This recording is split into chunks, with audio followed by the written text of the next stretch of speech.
Hey, how's it going? Good. How about you? It is going okay. So when we met for our pre-observation, we talked about that you were going to do a lesson on theme, right? Mm-hmm. Okay. So we recorded that. And first what we're going to do is we're both going to go look at it. And as you're looking at the video and I'm giving you the checklist to look at, I want you to look at not only yourself, even though I know that's hard because we hate being on video, but to especially look at what your students are doing and how they're doing the information, being on task, and their questioning. So really pay attention to their responses within the video. And you can write some things down on that if you need to, or just kind of come back with an idea. But we'll go look at that first. And then we'll come back from that and we're going to look at kind of how the lesson went and in terms of identifying a peer goal for you. All right, so let's go look at that and we'll be back in a sec.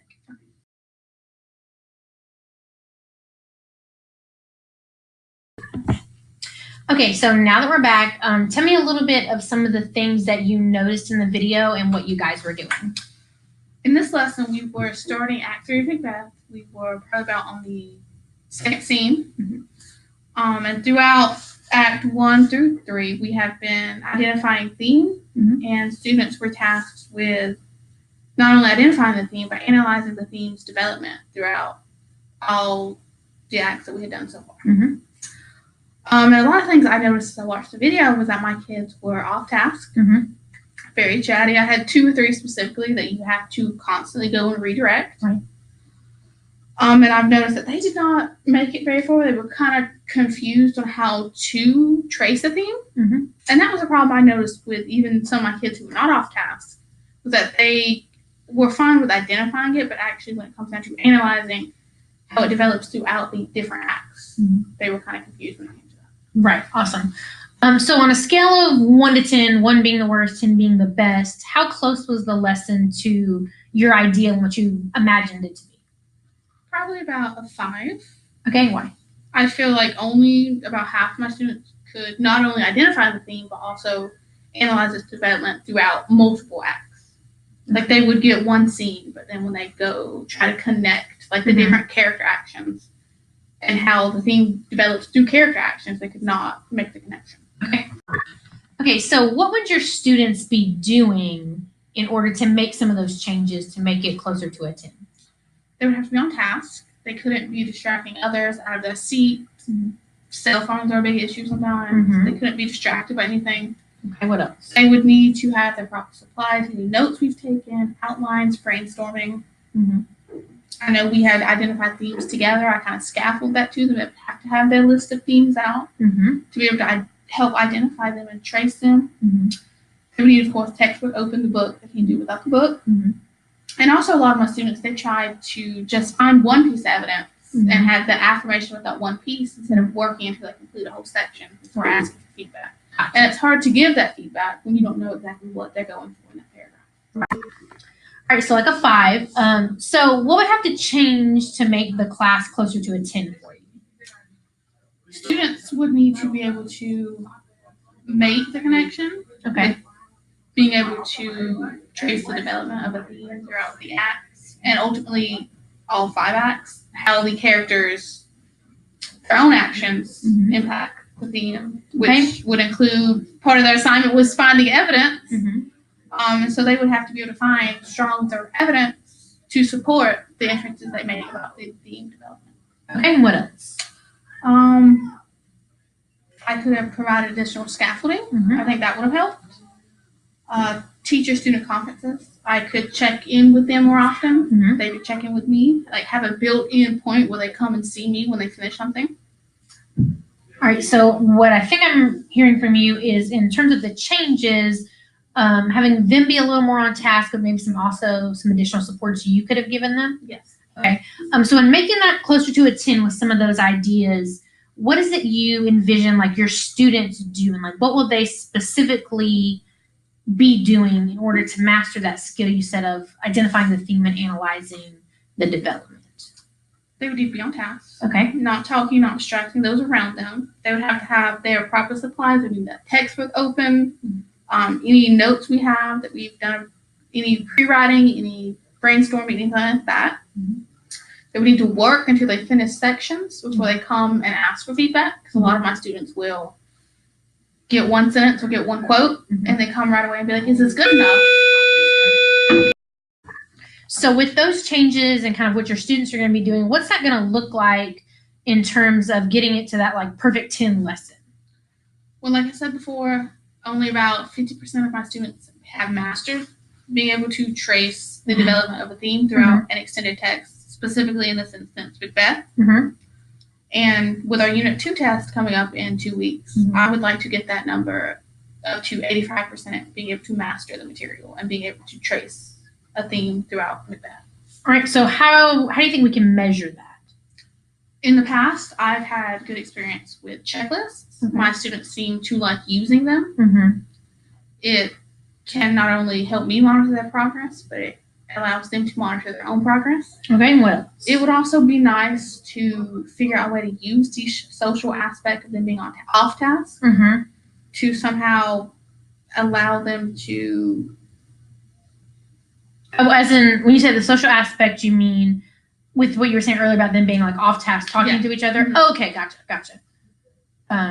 So somehow help them develop their skill, the social aspect. I think that would be helpful. Awesome. Yeah, that's a really good idea. So you're saying the 85%, you want to get 85% of them by the unit test, which is in 2 weeks? Yes. 2 weeks, able to analyze the development of the theme with Macbeth and the other plays they've been doing. Yes. All right. So is that what you're thinking you want your goal to be? Your peer goal? With that sheet that I gave you earlier to look at when you were analyzing the video, is that what you're thinking? 85% that are able to do it by the unit test in 2 weeks? Yes, I think that'd be a good goal. All right. And what else? Why are you thinking that for your goal? Well, it's something that can be easily measured. I think it's attainable. Okay. Considering that we already have 50% that have mastered it. Okay. And I think that skill is something they have to master to be successful, not only in literature class, but in their other content areas. Okay, awesome. So this goal, again, you want 85% of them who can analyze the theme by the unit test in 2 weeks. And I know you said that that's good for the students, but is that going to matter to you if they hit that goal? Definitely. Being able to trace theme throughout anything is a foundational skill in literature, like I said before. They need to use that in other content areas, but also it helps me be able to prepare them for future milestones and when they move on, like next year, they will have a milestone in the 11th grade. It will also help with my data analysis. Okay. I will have a specific number of students who have mastered the material before I create additional lesson plans that aren't about that. Or if I need to go back and reteach something, I can know. Right, exactly. So with your 85% goal, being able to analyze this and in terms of before the unit test in 2 weeks, so what teaching strategies are you going to try to hit that goal of 85% able to analyze the development of the theme? Well, like I said before, I think a checklist would be a really good idea. I know that Google Docs has certain extensions that you can use that will actually make the checklist for you. That will not only just be convenient, the students will always have their supplies, they won't lose things, but I will also be able to check in with them in real time as I'm conferencing and be able to check their progress. Okay. And what else? What other strategies are you thinking about? Well, I really want to hold on to the idea of the social element because that has been a big issue when they're off task. They want to be social with the people. So I think peer editing would be a good idea with a partner. They could use a checklist for that and like go through the checklist on Google Docs with their partner before they come to me for me to check in with them. Awesome. Yeah, I really like that idea. It kind of puts together everything that you're wanting from them, not only, like you said, keeping them on task, that you said that was something you noticed a lot in the video, them being off task in terms of that. And then they might have been having conferences about the text already, but they were just talking about it, not actually doing the assignment. But knowing already, it's great that you know you've got 50%, but to get it to that 85, to make it closer to that 10, I think having a checklist is going to be a really awesome idea. Like you said, especially if you're using the Google Doc extension, they're not going to lose their papers. You can check in easily and give them that immediate feedback that we know is so important to them.